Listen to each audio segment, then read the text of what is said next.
ছোট্ট বন্ধুরা সবাই কেমন আছো? ভালো তো? বাহ, খুব সুন্দর। দেখো, আজকে আমি তোমাদের তৃতীয় শ্রেণীর পাতাভার যে বইটা আছে সেই বাংলা বইতে তোমরা একটা কবিতা পাবে, আমরা চাষ করি আনন্দে। আজকে আমরা সেই কবিতাটাই তোমাদের পড়াবো। লক্ষ্য করো, স্ক্রিনে তোমরা দেখতে পাচ্ছ কবিতাটার নাম কি না, আমরা চাষ করি আনন্দে, তাই তো? আর এই কবিতাটা কে লিখেছেন?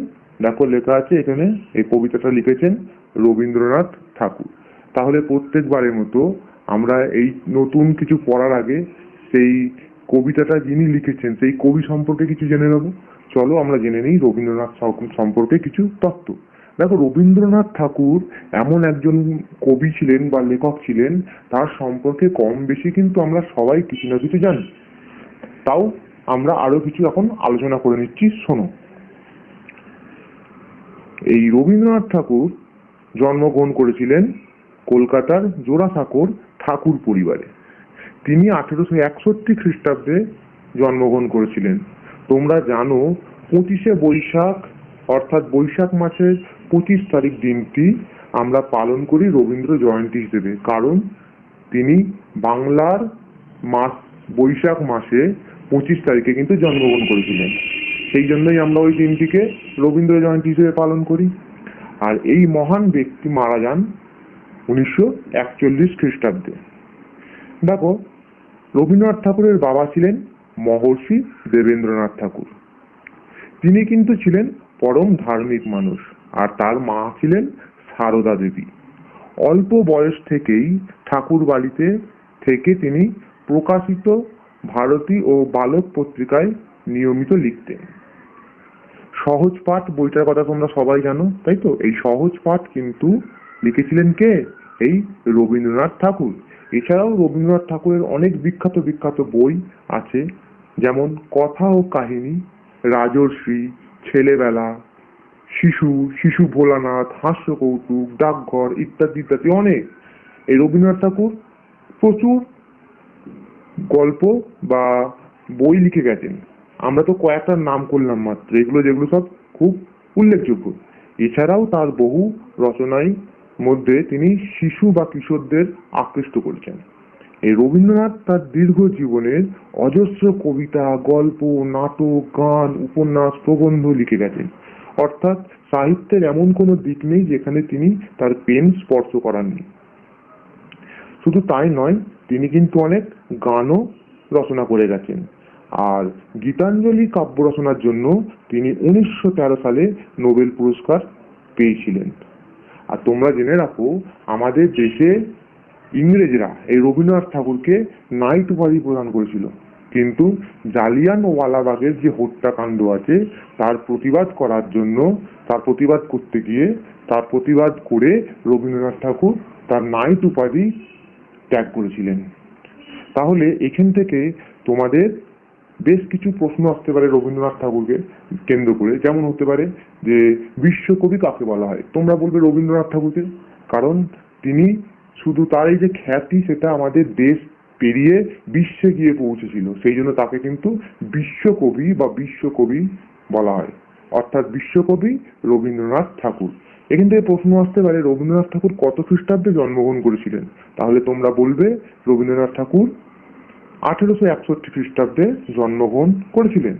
আর বাংলায় কোন তারিখ থেকে আমরা রবীন্দ্র জয়ন্তী হিসেবে পালন করি? তাহলে তোমরা বলবে 25শে বৈশাখ। আবার ধরো, এখান থেকে প্রশ্ন আসতে পারে যে রবীন্দ্রনাথ ঠাকুর নোবেল পুরস্কার কোন কাব্যগ্রন্থ রচনার জন্য পেয়েছিলেন? তোমরা বলবে গীতাঞ্জলি বইটি রচনার জন্য তিনি নোবেল পুরস্কার পান। আবার এই প্রশ্ন আসতে পারে রবীন্দ্রনাথ ঠাকুর কত খ্রিস্টাব্দে নোবেল প্রাইজ পেয়েছিলেন? তাহলে তার উত্তর হবে রবীন্দ্রনাথ ঠাকুর 1913 খ্রিস্টাব্দে নোবেল পুরস্কার পেয়েছিলেন। তাহলে এই যে রবীন্দ্রনাথ ঠাকুর সম্পর্কে বেশ কিছু তথ্য আমরা জেনে নিলাম। এবার চলো আমরা দেখব এই যে আজকের কবিতাটা, অর্থাৎ আমরা চাষ করি আনন্দে, এই কবিতা সারমর্ম কি, বা এই কবিতা পড়লে আমরা কি জানতে পারবো।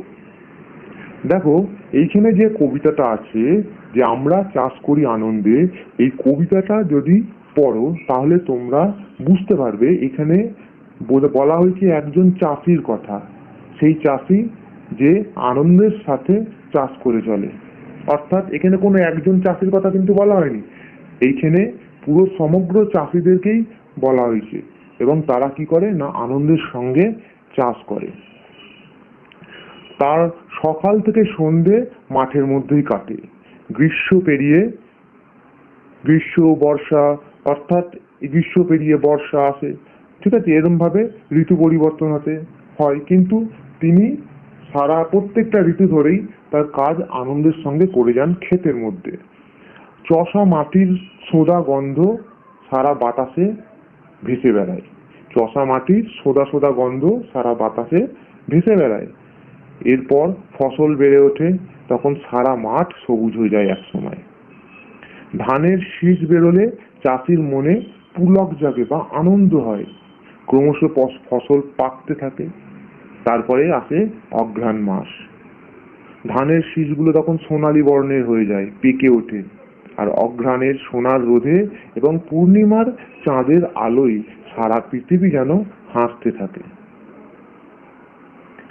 অর্থাৎ এই কবিতাটির মধ্য দিয়ে এই গানটি, এটা অ্যাকচুয়ালি এই যে কবিতাটা বলা হয়েছে এর মধ্য দিয়ে এক চাষির চাষ করার আনন্দ এবং তার সাথে সাথে গ্রামাঞ্চলের বা পল্লী প্রকৃতির রূপ বর্ণনা করা হয়েছে।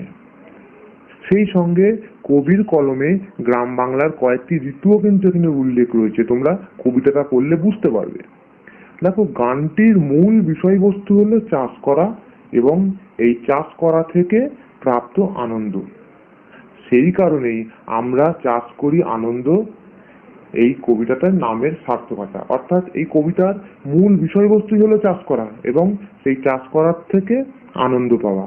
আর এই একই কারণে আমরা চাষ করি আনন্দে এই নামটি সার্থক হয়েছে বলে মনে করি। ঠিক আছে, চলো এবার আমরা এই কবিতাটা পড়ে দেখি যে কবিতাটা কি বলতে চাইছে। লক্ষ্য করো, দেখো প্রথম লাইনে কি বলেছে না, আমরা চাষ করি আনন্দে। আমরা চাষ করি আনন্দে। এই ক্ষেত্রে দেখো প্রথমেই যে বলা হয়েছে আমরা, এখানে আমরা বলতে কাদের বলা হয়েছে, এটা কিন্তু তোমাদের প্রশ্ন আসতে পারে। আমরা চাষ করি আনন্দে কবিতায় আমরা বলতে কবি কাদের কথা বুঝিয়েছেন। এক্ষেত্রে তোমরা লিখবে আমরা চাষ করি আনন্দে কবিতায় কবি আমরা বলতে চাষিদের বুঝিয়েছেন এবং তিনি নিজেও কিন্তু তাদেরই একজন বলে মনে করেন। অর্থাৎ কবি নিজেকেও যেন এখানে একজন চাষি বলে মনে করছেন। তাহলে আমরা বলতে কাদের বোঝানো হয়েছে? আমরা বলতে চাষিদের বোঝানো হয়েছে বা চাষি ভাইদের কথা বলা হয়েছে। দেখো, আমরা চাষ করি আনন্দে, তাই তো? এইখানে যে শব্দটা তোমরা পাবে আনন্দে, আনন্দ মানে কি তোমরা সবাই জানো সুখ, তাই তো? তাহলে এই আনন্দে এর বিপরীত কি হবে? এর বিপরীত হবে দুঃখে। আনন্দ দুঃখ, আনন্দ তার বিপরীত দুঃখ। দেখো পরের লাইন, মাঠে মাঠে বেলা কাটে সকাল হতে সন্ধে।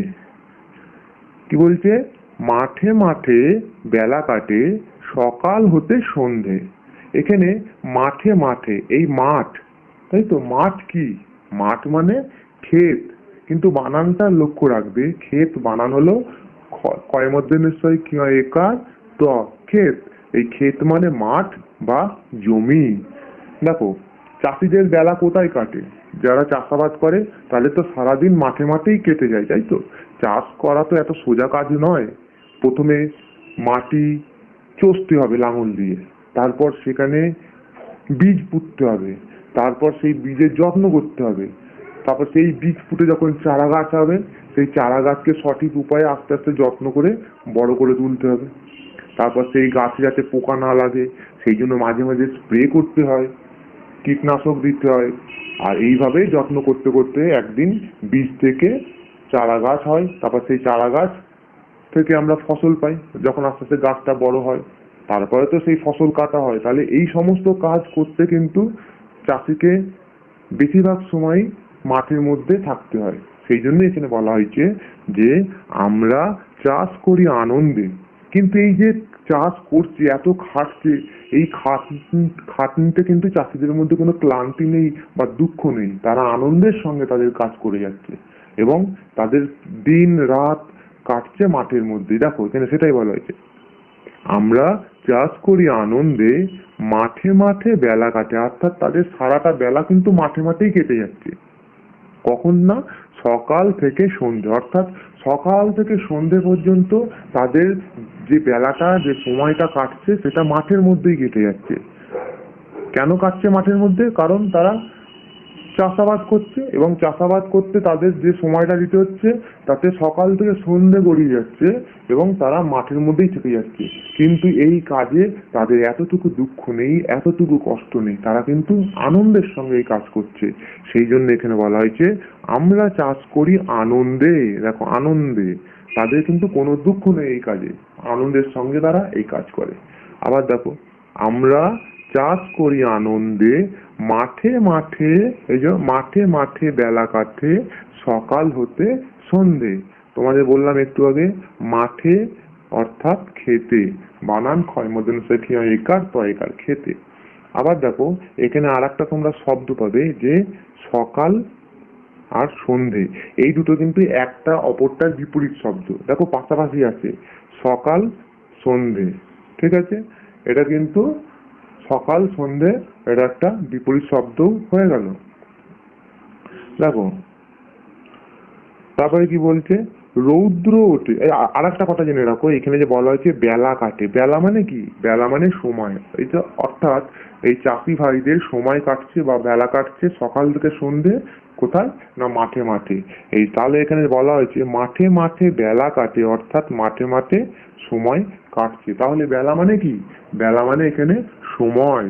দেখো পরের লাইনটা কি বলছে, রৌদ্র ওঠে বৃষ্টি পড়ে, বাঁশের বনে পাতা নড়ে।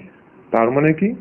তার মানে এই যে একটু আগে তোমরা পড়লে যে মাঠে মাঠেই তাদের বেলা কেটে যাচ্ছে, তাই তো, তারা মাঠেতেই থাকছে, অর্থাৎ তাদের সকালও হচ্ছে মাঠের মধ্যে, সেই সকাল গড়িয়ে সন্ধ্যে হয়ে যাচ্ছে, তারা মাঠেতেই থাকছে। সেই কারণে ওরা রৌদ্রও পাচ্ছে, আবার বৃষ্টিও যখন হচ্ছে বৃষ্টিও তাদের গায়ের উপর এসে পড়ছে। দেখো কি বলছে, রৌদ্র ওঠে বৃষ্টি পড়ে, অর্থাৎ রোদ বৃষ্টি সব উপেক্ষা করে তারা কিন্তু তাদের নিজেদের কাজ যেটা সেটা করে যাচ্ছে। সেই জন্যই বলেছে রৌদ্র ওঠে বৃষ্টি পড়ে, বাঁশের বনে পাতা নড়ে। বাঁশের বনে পাতা নড়ে কেন বলেছে? যখন ধরো হাওয়া দিচ্ছে তখন কি হবে, বাঁশ গাছের যে পাতাগুলো আছে সেগুলো তো নড়ছে। হাওয়াতে বাঁশের পাতা নড়ছে, অর্থাৎ তারা যেমন রৌদ্র পাচ্ছে, বৃষ্টি পাচ্ছে, আবার হাওয়া দিলে বাঁশবনের পাতা নড়ছে, কিন্তু তারা সেই মাঠেই থেকে যাচ্ছে। কেন না, তারা চাষ করছে এবং আনন্দের সঙ্গে চাষ করছে। দেখো, বাতাস ওঠে ভোরে ভোরে চষা মাটির গন্ধে।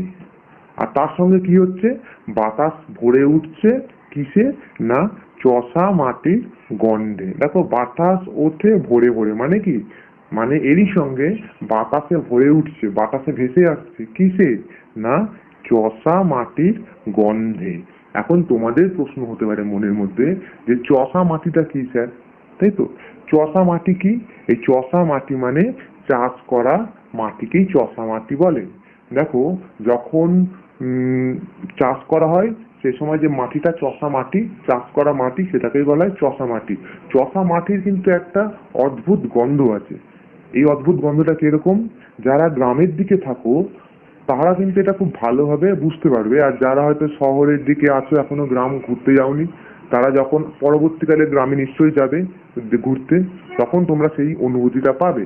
এই চষা মাটির গন্ধ, এই গন্ধটা কি, আসলে যখন ধরো বর্ষাকাল প্রথম নামে, দীর্ঘদিন ধরে তখন গ্রীষ্মকাল চলার পর মাঠ ঘাট সব ফেটে যায়, গরমে হয়ে যায়, প্রথম যখন বর্ষা নামে সেই সময় কি হয়, মাটিতে যখন জল পড়ে, এতদিন মাটি শুকনো থাকে, বৃষ্টি নেই আকাশে, মাটি ফেটে গেছে, তারপর যখন প্রথম বৃষ্টির জল মাটিতে এসে পড়ে তখন একটা সুন্দর সোঁদা সোঁদা গন্ধ বেরোয়, সুন্দর সোঁদা সোঁদা একটা গন্ধ বেরোয়, এটাকে বলা হয় চষা মাটির গন্ধ। বুঝতে পেরেছো? তাহলে দেখো সেটা কিন্তু প্রথম বর্ষার সময় পাওয়া যায়, যখন বর্ষা প্রথম নামে সেই সময় এই গন্ধটা বাতাসে বাতাসে ভেসে ওঠে। গ্রামের ছেলে মেয়ে যারা আছে তারা কিন্তু এই গন্ধ সম্পর্কে পরিচিত। খুব সুন্দর একটা মেঠো গন্ধ বেরোয়। দেখো কি বলছে, বাতাস ওঠে ভোরে ভোরে চষা মাটির গন্ধে। তাহলে এতক্ষণ যে কতগুলো লাইন পড়লাম এটা আর একবার পড়ে নিচ্ছি। দেখো, আমরা চাষ করি আনন্দে, মাঠে মাঠে বেলা কাটে সকাল হতে সন্ধে, রৌদ্র ওঠে বৃষ্টি পড়ে বাঁশের বনে পাতা নড়ে, বাতাস ওঠে ভোরে ভোরে চষা মাটির গন্ধে। হলো, চলো এরপরে কি লেখা আছে দেখো। দেখো, সবুজ প্রাণের গানের লেখা, রেখায় রেখায় ব্যয়রে দেখা। কি বলছে, বলছে সবুজ প্রাণের গানের লেখা, রেখায় রেখায় ব্যয়রে দেখা। তার মানে কি, দেখো এই যে চাষি ভাইরা চাষ করে, তাই তো, তাদের কিন্তু কোনো রকম কষ্ট হয় না এবং তারা কিন্তু আনন্দের সঙ্গে গান করছে, মানে চাষ করছে। আর তারা সেই আনন্দ প্রকাশ করে কিন্তু গানের মাধ্যমে। এই চাষি ভাইরা নানা রকম গান গায়, শুধুমাত্র যে তারা আনন্দ প্রকাশ করছে গানের মাধ্যমে তা নয়, অনেক সময় চাষের যে দৈহিক কষ্ট সেটাকে ভোলার জন্য তারা কিন্তু চাষি ভাইরা নানা রকম প্রকৃতির গান গেয়ে থাকে, নানা রকম প্রকৃতির গান গেয়ে থাকে। এটা শুধুমাত্র যে তারা আনন্দে গাইছে সেটা নয়, তারা আনন্দে তো গাইছে ঠিকই, কিন্তু এই গান গাওয়ার ফলে তাদের যে দৈহিক কষ্ট, দৈহিক যে পরিশ্রম সেটা কিছুটা তারা ভুলে থাকতে পারে। ঠিক আছে, সেই জন্য এখানে বলা হয়েছে দেখো, সবুজ প্রাণের গানের লেখা। দেখো এখানে লেখা আছে, এই দেখো, সবুজ প্রাণের গানের লেখা। আসলে এই যে চাষি ভাই যারা যে গান গায়, সে গান কিন্তু তাদের প্রাণের গান। তারা যে গান গায় সেটা কিন্তু প্রাণের গান, সবুজ গান। ঠিক আছে, সবুজ উদ্ভিদ বা সবুজ গাছকে আমরা প্রাণের মতো দেখি। সবুজ উদ্ভিদের ভিতরে তো প্রাণ আছে, অর্থাৎ তারা কিন্তু সবুজ প্রাণের গান গায় এই চাষি ভাইরা। সেইটাই এখানে বলা হচ্ছে, দেখো, সবুজ প্রাণের গানের লেখা, রেখায় রেখায় ব্যয়রে দেখা, মাতের এখন তরুণ কবি নৃত্য দোদুল ছন্দে। তোমরা এটা আরো ভালো করে বুঝতে পারবে। এবার তোমরা আগে একটা ছবি দেখাচ্ছি, তোমরা ছবিটা দেখো, তাহলে আরো ভালো করে বুঝতে পারবে। দেখো এখানে দেখতে পাচ্ছ একটা ছবি আছে, দেখো একটা চাষি ভাই গান করছে, দেখতে পাচ্ছ ছবিতে আছে, তাই তো। আর তার দূরে এটা কি আছে, এই জায়গাটা এইখানে তার একটা সূর্যর ছবি আছে। আর দেখো তো পেছনে এই যে কয়েকটা রেখার মতো দেখা যাচ্ছে, এটা আসলে কি, এই যে রেখার মতো দেখা যাচ্ছে এটা, সেটা দেখো আসলে তার জমি বা ক্ষেত। এই দূর থেকে যেন মনে হচ্ছে এইগুলোকে একটা রেখার মতো মনে হচ্ছে। দেখো ভালো করে লক্ষ্য করো, এই ক্ষেতের যে লাইনগুলোকে, এইগুলোকে যেন মনে হচ্ছে এক একটা রেখার মতো মনে হচ্ছে তো। অর্থাৎ এইখানে দেখো এইটাকেই কিন্তু গানের লেখা বলা হয়েছে। দেখো এই ক্ষেতের যে রেখাটাকে, দেখো এখানে বলা আছে কি, সবুজ প্রাণের গানের লেখা। দেখেছো, দেখো তোমরা আরো একটু ভালো করে বুঝিয়ে দিই। এই যে এখানে লেখা আছে সবুজ প্রাণের গানের লেখা, অর্থাৎ যে প্রাণের গান চাষি ভাইরা গাইছে, সে গানের যে লেখা, গানের যে লেখা, সেই লেখাটা যেন রেখায় রেখায় দেয় যে দেখা। অর্থাৎ সেই লেখাটাই যেন, গানের লেখাগুলোই যেন এই যে রেখায় রেখায় দেখা দিচ্ছে। সেই রেখা রেখা বলতে কিসের রেখাতে বলছে, তো একটু আগে যে ছবিটা দেখালাম, যে জমির ছবিটা, যেন মনে হচ্ছে সেখানে কতগুলো রেখা রয়েছে।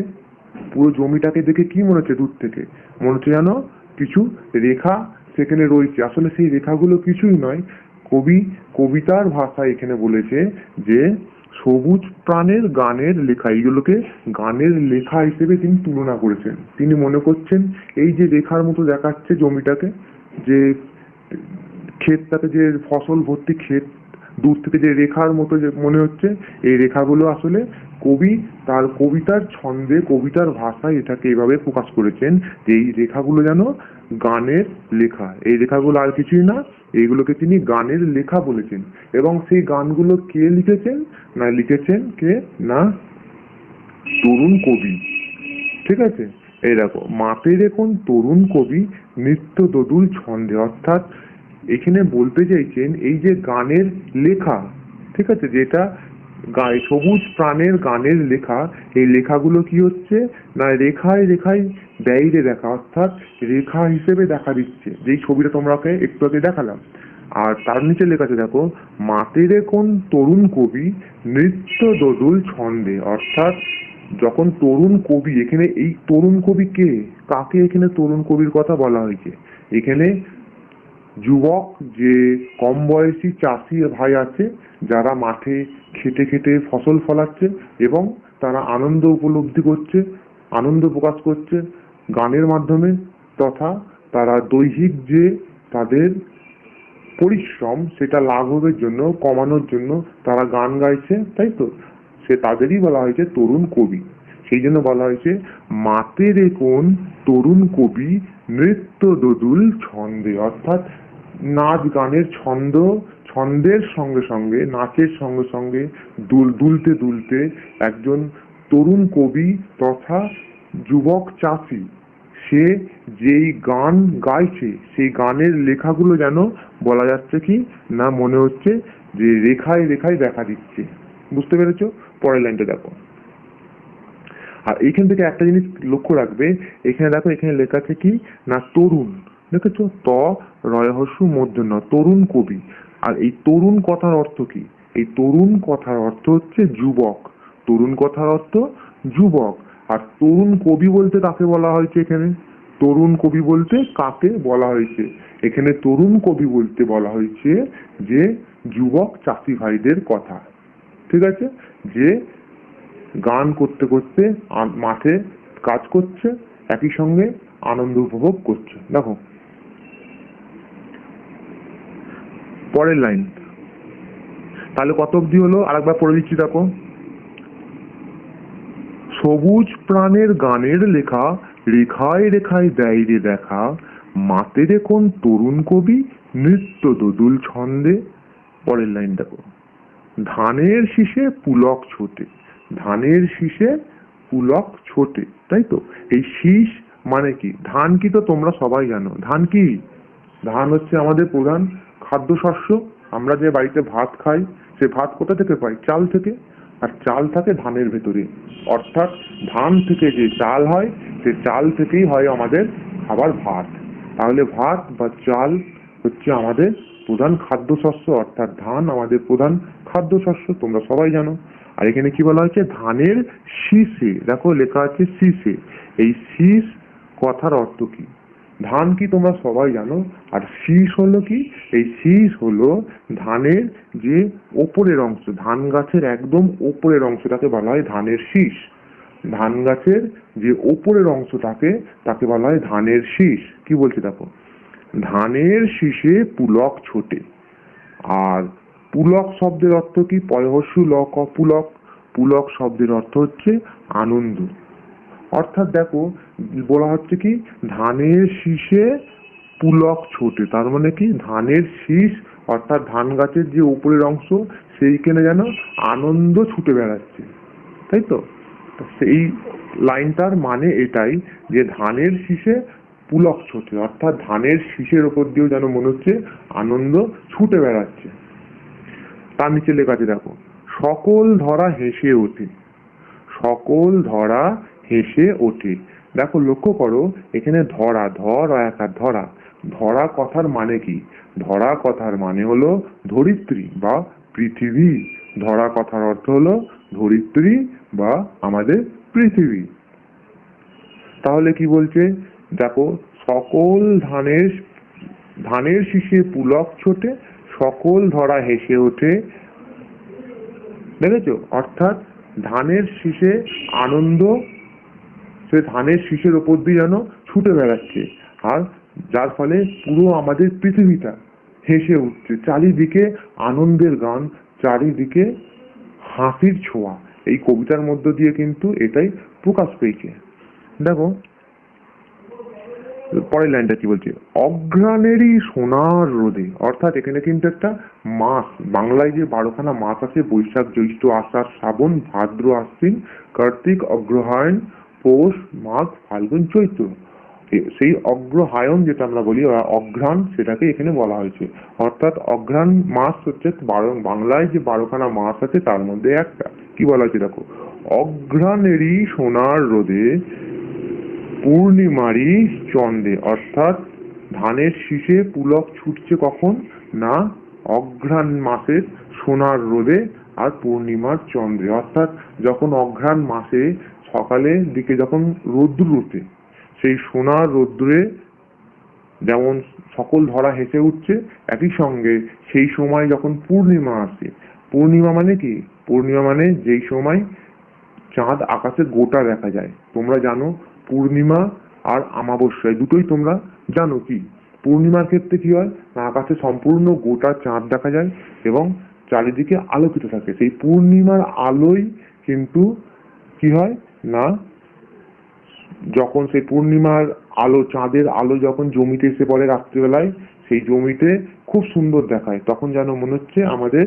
ধরা বা পৃথিবী হেসে ওঠে। একই সঙ্গে সেই সময় অঘ্রাণ মাসে যখন সকালবেলায় সোনার রোদ্দুর বলে, আর সেই রোদ যখন এসে পড়ে পাকা ধানের ওপর, তখনও কিন্তু যেন মনে হয় যে আমাদের সকল ধরা অর্থাৎ পৃথিবী হেসে উঠছে।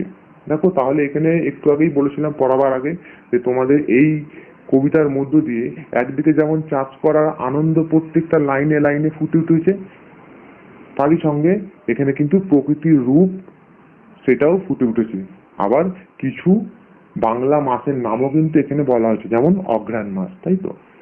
তাহলে দেখো তোমাদের এই যে কবিতাটা মোটামুটি পড়ানো হয়ে গেল। এখানে আরেকটু কয়েকটা প্রশ্ন তোমাদের বলে দিই। এখানে তোমরা লক্ষ্য করো পূর্ণিমা, দেখো এখানে লেখা আছে পূর্ণিমারই চন্দ্রে। এই পূর্ণিমা কি তোমরা সবাই জানো, আর পূর্ণিমার বিপরীত শব্দ কি হবে, পূর্ণিমার বিপরীত হবে অমাবস্যা বা অমাবস্যা। কারণ তোমরা জানো পূর্ণিমার ক্ষেত্রে সেখানে আকাশে গোটা চাঁদ দেখায়, কিন্তু অমাবস্যার রাত্রে আকাশে কোনো চাঁদ থাকে না, আকাশ পুরো অন্ধকার থাকে। সেই জন্য পূর্ণিমা, তার বিপরীত হচ্ছে অমাবস্যা। আর চন্দ্রে মানে কি, চন্দ্রে মানে চাঁদে, চন্দ্রে মানে চাঁদে। তাহলে দেখো এই যে কবিতাটা পুরোটা একবার পড়ে দিই, তাহলেই তোমাদের এই কবিতাটা পড়া শেষ হয়ে যাবে।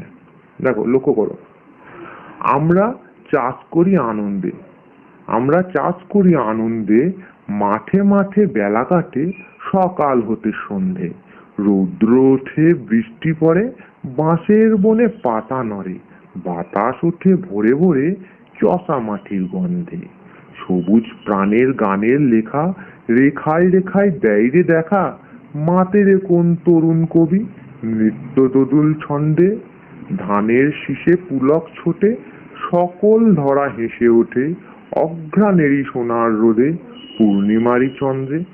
দেখো এই কবিতাটা তোমাদের আজকে পড়ানো হয়ে গেল।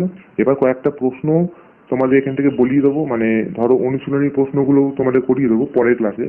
যারা অনুশীলনী প্রশ্নগুলো করতে চাও তারা গার্জেনদের সাহায্যে তোমরা নিচে ভিডিও নিচে যে ডেসক্রিপশন বক্স আছে সেখানে লিঙ্ক দেওয়া আছে, তোমরা অনুশীলনীর প্রশ্নগুলো সেখান থেকে পেয়ে যাবে।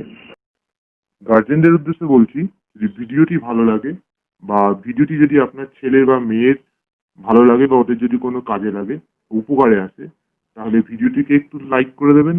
আর আমাদের এই অনলাইন ক্লাস যে চ্যানেলটি আছে সেই চ্যানেলটিকে একটু সাবস্ক্রাইব করে দেবেন। সবাই ভালো থাকুন, সুস্থ থাকুন। আর একটা কথা, আমরা যে চ্যানেলটা খুলেছি সেটা শুধুমাত্র আমরা শিক্ষা সম্পর্কিত ভিডিও এখানে আপলোড করব, যেটা আপনার ছেলে বা মেয়ের জন্যই।